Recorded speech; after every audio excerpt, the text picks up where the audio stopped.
आपने ये पहली बार दृश्य देखा कि देश के इतने ताकतवर प्रधानमंत्री, करोड़ों कार्यकर्ताओं वाली पार्टी के प्रधानमंत्री, इतनी बड़ी सिक्योरिटी, अभेद्य सुरक्षा।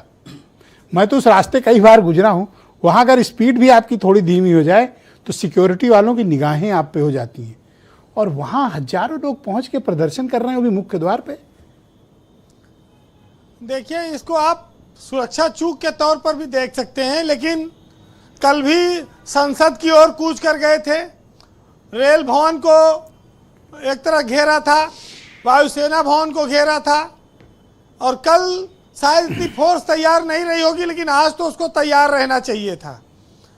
लेकिन इन सब के इतर ब्रजेश जी कुछ बातें हैं जो हमारे यहाँ बड़ी कॉमन रही हैं कि हमारे यहाँ अतीत में बहुत सारी सरकारें ऐसी रही, नेताओं के जो नैतिकता थी वो ऑन डिमांड, जनता की डिमांड पर फैसले करते थे, और वो फैसले जनहित के होते थे।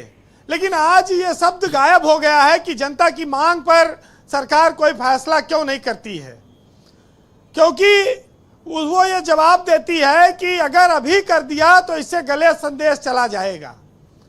यानी कि इस देश में जनता चाहे जो डिमांड करे उसके अनुरूप अगर निर्णय करेंगे तो उससे गलत संदेश जाएगा। वो किसी दागी को, किसी आरोपी को, किसी के खिलाफ आंदोलन को तुरंत कार्रवाई नहीं करेंगे। ये एक जो भावना बन गई, ये बड़ी गलत धारणा है। सरकारों को इसको बदलना चाहिए।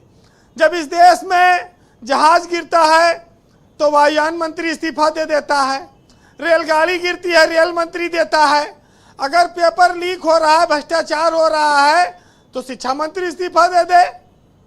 इसमें कौन बड़ी बात है?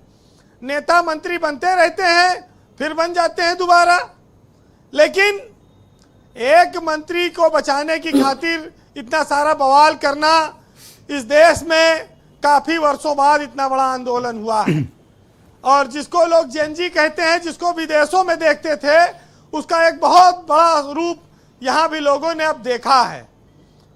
और आप इसको 3 रूप में देखिए। ये जो आंदोलन चल रहा है और प्रधानमंत्री के घर तक पहुंचे, संसद तक पहुंचे।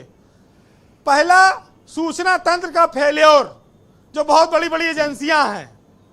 दूसरा, सरकार की उदासीनता के चलते ये आंदोलन हुआ। तीसरा, संवाद की जगह वन वे सिस्टम चल रहा है। सरकारें लोकतांत्रिक सिस्टम से आती हैं, संसद के बाहर निकलकर किसी मंत्री को, किसी व्यक्ति को आज ये बयान देना चाहिए सरकार की ओर से, जितने सवाल हैं आप लाइए, हम उसका जवाब देने के लिए तैयार हैं। ये सब बातें खत्म हो जाती। लेकिन छोटे छोटे बच्चों को, बच्चियों को पुलिस ने पीटा, किसी का हाथ टूटा, किसी का पैर टूटा, कोई रो रहा है, कोई भूखा है। ये तस्वीरें देश भर में गई हैं। इसको लोगों ने अच्छा नहीं माना है, और इस बात को ध्यान रखना चाहिए सरकार को, जो भी रणनीतिकार हैं, कि इन मुद्दों पर संवाद सीधा करें और जल्दी करें, क्योंकि लोग इस देश में अब उनके बोलने का इंतजार कर रहे हैं। लोग सुनना चाहते हैं कि इस पर क्या राय है, क्या फैसला करना चाहती है सरकार। प्रधानमंत्री ने कहा कि हम इस देश के बच्चों का भविष्य बनाने के लिए रात दिन मेहनत करते हैं। लेकिन आज बहुत बड़ी संख्या में बच्चे निकले हैं, तो उनका कोई प्रतिनिधि आकर ये बोले और इस बात को साबित करे, क्योंकि आज सरकार को अब एक संकट मोचक की जरूरत है। अगर कोई संकट मोचक बाहर नहीं आता है तो ये जान लीजिए कि ये बात आपने सही कही, इस सरकार में कोई बातचीत करने वाला मिनिस्टर नहीं। पहले राजनाथ सिंह लीड लिया करते थे, लेकिन अब मैं देखता हूं बहुत ही वो अपने को लो प्रोफाइल कर लिए। कोई ऐसा एक कॉमन व्यक्ति नहीं जिस पर सब भरोसा करें या जिनके साथ संवाद स्थापित हो सके। देखिए, ये बात तो तय है कि धर्मेंद्र प्रधान का वनवास होना है। अभी कर दें तो वो चाहे दबाव माने चाहे न माने, चाहे उसके बाद करें, लेकिन ये तो होना है, ये रुकेगा नहीं। और बस ये है कि जनता की इच्छा पर कर देंगे तो अच्छी बात है, नहीं करेंगे तो फिर जी।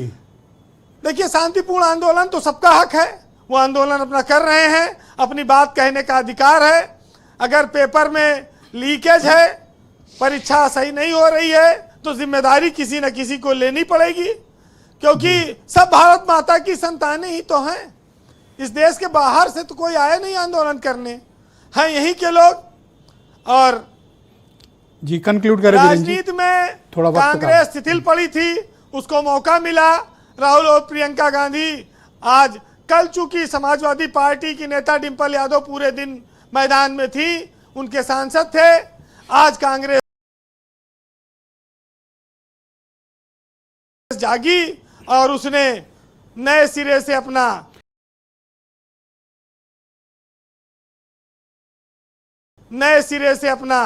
यही बात तो रास्ता प्रियंका जी अपनाया। तो खल गई है, मैं यही तो कह रहा था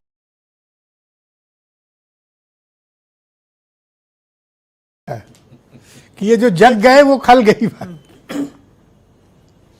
वीरेंद्र जी कंक्लूड करें प्लीज। एक जगह कहा जाता है कि पता नहीं सरकार मगरूर होती है या मजबूर होती है, ये बात का पता नहीं, लेकिन अगर जनता हड़ताल न करे तो ये बात पता नहीं चलेगी आपको, जनता आंदोलन नहीं करेगी। जी वीरेंद्र जी। तो बस इसी तरह से है। आज राम प्रसाद बिस्मिल का एक शेर है, मैं सुनाऊंगा, सुनिएगा कि मिट गया जब मिटने वाला, फिर सलाम आया तो क्या, और दिल की बर्बादी के बाद उनका पयाम आया तो क्या, और मिट गई जब सब उम्मीदें, मिट गए जब सब सवाल, उस घड़ी नामवर लेकर मोहब्बत का पैगाम आया तो क्या। वाह, बहुत शुक्रिया वीरेंद्र जी, आपका बहुत बहुत धन्यवाद हमारे साथ इस परिचर्चा का हिस्सा बनने के लिए। बहनों भाइयों, दूसरा चरण शुरू करते हैं।